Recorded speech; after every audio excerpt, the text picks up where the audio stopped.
Guys, आप सभी की प्रिपरेशन कैसी चल रही है। और आज रामनवमी का दिन है जिस दिन मैं शूट कर रही हूँ, लेकिन ये वीडियो आपको एक दिन बाद मिलेगा। ठीक है, तो आप सभी को रामनवमी की बहुत सारी शुभकामनाएं।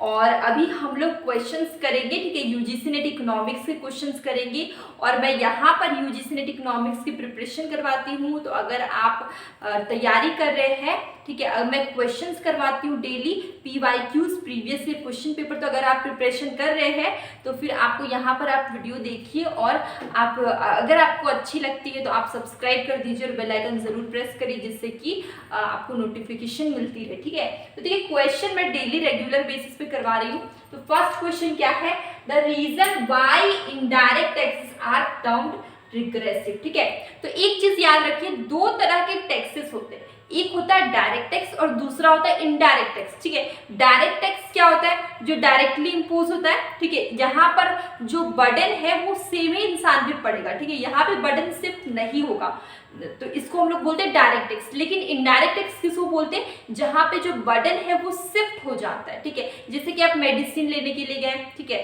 तो आप वो मेडिसिन लेके आए तो वो बहुत प्रोसेस होके आया है। ठीक है, तो वहां पर क्या हो रहा है, बर्डन शिफ्ट हो रहा है। ठीक है, वहां पे मेडिसिन लेंगे, ठीक है, वो मेडिसिन मान लीजिए 50 रुपीज का है, तो आप पुअर हो, रिच हो या मिडिल क्लास, सबके लिए, सारे इनकम ग्रुप के लिए वो उसका प्राइस 50 रुपीज ही होता है। ठीक है, और यहाँ पर क्या होता है कि यहाँ पे कोई टैक्स आपको नहीं फील होगा कि आप पे कर रहे हैं, पर आप टैक्स पे कर रहे हैं। इस मेडिसिन में एक चीज लिखा होता है, इंक्लूडेड ऑल टैक्सेस। ठीक है, तो इसी प्राइस के अंदर टैक्स भी इंक्लूड होता है। ठीक है, लेकिन ये जो भी पैकेट वाली चीजें आती है या फिर मेडिसिन वगैरह आती है, ग्रोसरी आती है जो पैकेट में, उसमें क्या होता है कि जो वो क्या होता है, इनडायरेक्ट टैक्स होता है, उसमें लगा होता है। क्योंकि हम लोग को जो टैक्स है वो सेम पर्सन पे नहीं लग रहा है, वो टैक्स बहुत सारे लोगों पे लगते हुए आपके पास पहुंच रहा है। ठीक है, प्रोड्यूसर होगा और भी जो सेलर होते हैं और भी बहुत सारे लोग होंगे, रिटेलर होंगे, तो सबके पास टैक्स लग रहा है। उसके बाद फाइनली आपके पास आए, फिर आपको टैक्स देना पड़ा। तो इससे क्या होता है कि ज़्यादा टैक्स नहीं लगता। लेकिन अगर हम इनकम टैक्स की बात करें तो यहाँ पर बर्डन एक इंसान पे बहुत ज़्यादा बर्डन हो जाता है इनकम टैक्स पे, क्योंकि वो डायरेक्ट टैक्स है।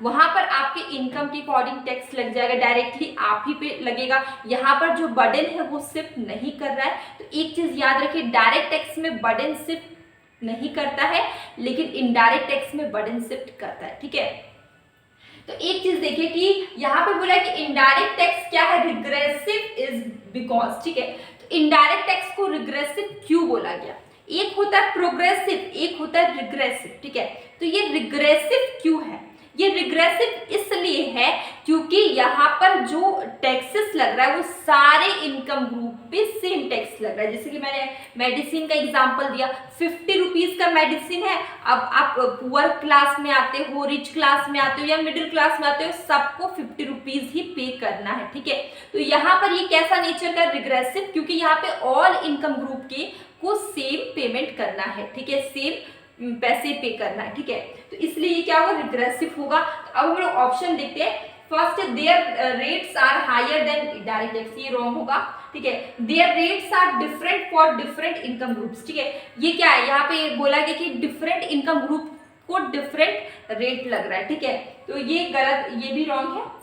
उसके बाद their rate are same for all income group. ठीक है, तो यहाँ पे देखिए ये वाला सही है कि यहाँ पर क्या है, टैक्स रेट क्या है, सेम है ऑल इनकम ग्रुप के लिए।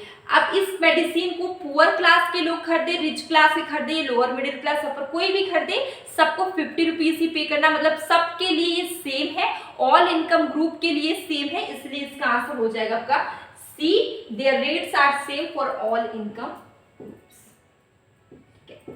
अब हमारा नेक्स्ट क्वेश्चन ये है कि Laffer curve show the relationship between. ठीक है, ये जो लाफर कर्व है ये रिलेशन किसके बीच में बताता है, तो बहुत सिंपल है, लाफर कर्व रिलेशन बताता है tax rate and tax revenue के बीच में। ठीक है, बहुत सिंपल है, ये क्वेश्चन बहुत बार रिपीट हुआ है, मैंने बहुत बार किया ये क्वेश्चन। देखिए लाफर कर्व क्या बताता है, relationship between tax rate and tax revenue, तो answer will be A.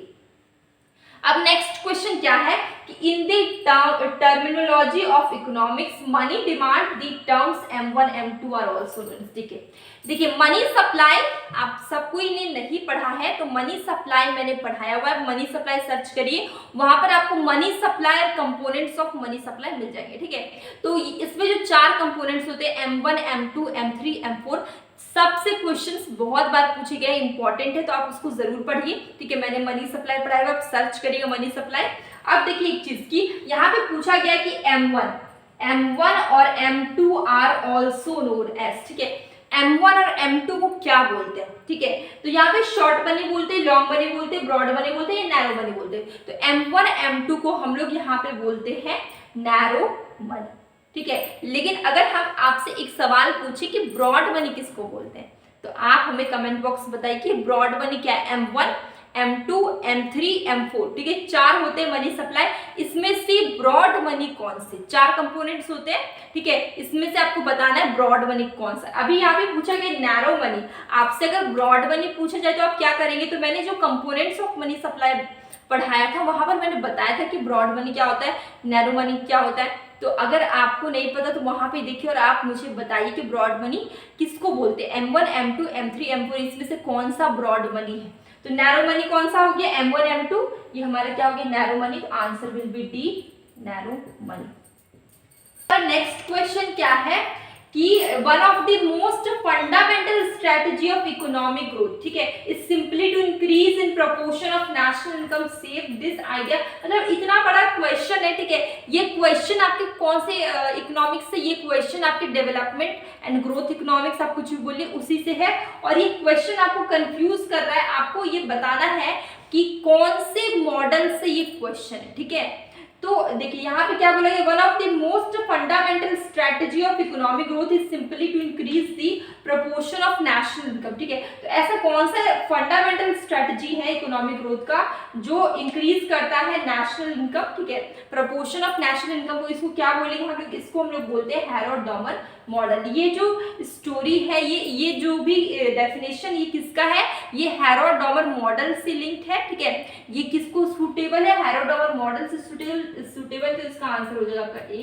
Herod-Domar model. ठीक है, अब हमारा नेक्स्ट क्वेश्चन है कि इकोमेट्रिक मॉडल्स बाय डेफिनेशन। ठीक है, तो ये जो इकोमेट्रिक है, ठीक है, मॉडल, ये डेफिनेशन आर, इसका डेफिनेशन कहाँ पे आपको मिलेगा? ये स्टोचैस्टिक। ठीक है, स्टोचैस्टिक का answer will be C, stochastic. ठीक है, अब इसके बाद क्वेश्चन है अंडर साइमल्टेनियस इक्वेशन मॉडल। ठीक है, ये जो साइमल्टेनियस इक्वेशन मॉडल है, ये नेसेसरी, इसका जो नेसेसरी कंडीशन है इज आइडेंटिफिकेशन। जो नेसेसरी कंडीशन उसको हम लोग और क्या बोलते हैं? ठीक है, तो ये जो साइमल्टेनियस इक्वेशन मॉडल होता है, यहाँ पर जो नेसेसरी कंडीशन तो उसको हम लोग बोलते हैं ऑर्डर कंडीशन। ठीक है, इसको हम लोग क्या बोलते हैं? ऑर्डर कंडीशन बोलते हैं। इसको हम लोग रैंक कंडीशन नहीं बोलते, सैंपल कंडीशन नहीं बोलते, साइज, मतलब ये रैंक कंडीशन कुछ होता ही नहीं है, ना ही सैंपल कंडीशन, ना ही साइज कंडीशन। ठीक है, तो ये जो साइमल्टेनियस इक्वेशन मॉडल है, इसको हम लोग क्या, इसमें जो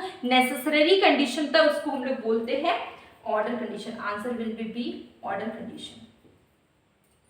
ठीक है, तो इसका आंसर भी होगा। इसी के साथ आज का सेशन मैं यहीं पे एंड करती हूँ। और अगर आप इकोनॉमिक्स की प्रिपरेशन कर रहे हैं यूजीसी नेट इकोनॉमिक्स की, तो प्लीज़ आप सब्सक्राइब कर सकते हैं और आप बहुत सारे क्वेश्चन प्रैक्टिस कर सकते हैं फ्री ऑन कॉस्ट। और अब हम लोग मिलेंगे कल एक न्यू वीडियो के साथ। मैं डेली मॉर्निंग और इवनिंग में MCQs के क्वेश्चन पोस्ट करती हूँ, जो कि आपके PYQs होते हैं, उससे भी देखा करिए, वो आपके लिए बहुत बेनिफिशियल होंगे।